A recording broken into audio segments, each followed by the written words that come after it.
Le 1er octobre dernier, le gouvernement espagnol a déployé des policiers dans toute la Catalogne pour empêcher la tenue d'un référendum qu'ils jugeaient illégal.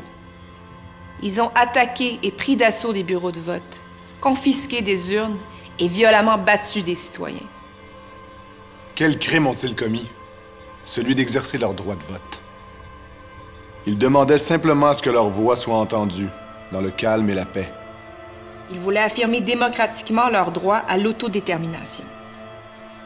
Malgré la répression policière et la fermeture de plusieurs bureaux de vote, près de la moitié des Catalans se sont prononcés et ont donné le mandat au président Puigdemont de proclamer l'indépendance. À plusieurs reprises, le président de la Catalogne a tendu la main à l'Espagne en l'invitant à un dialogue pacifique. Mais c'est par encore plus de répression que Madrid a répondu. Se cachant derrière la Constitution espagnole, le président Mariano Rajoy a dissous le Parlement catalan et l'a mis sous tutelle. Il a ensuite fait arrêter et emprisonner des ministres catalans, les autres ministres et le président Puigdemont étant exilés en Belgique. Il risque une peine de plus de 30 ans de prison. Quels crimes ont-ils commis? Celui d'avoir organisé, démocratiquement, un référendum. Rien de plus. L'Espagne impose maintenant une élection en Catalogne le 21 décembre prochain pour remplacer le gouvernement qu'elle a congédié. Dans cette élection, les ministres catalans emprisonnés ne pourront pas faire campagne.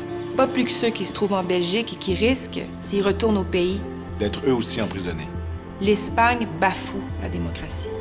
C'est comme si, en 1995, le gouvernement canadien avait rendu illégale la tenue du référendum québécois et emprisonné Lucien Bouchard, Mario Dumont et les ministres du gouvernement de Jacques Parizeau.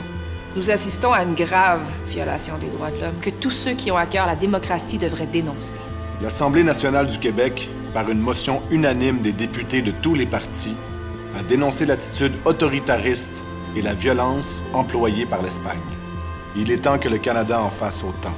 Nous interpellons aujourd'hui les parlementaires du Québec et du Canada afin qu'ils reconnaissent le droit à l'autodétermination du peuple catalan. Qu'ils dénoncent les actions antidémocratiques du gouvernement espagnol. Et qu'ils exigent, formellement, la libération des prisonniers politiques catalans. Soyons solidaires des Catalans.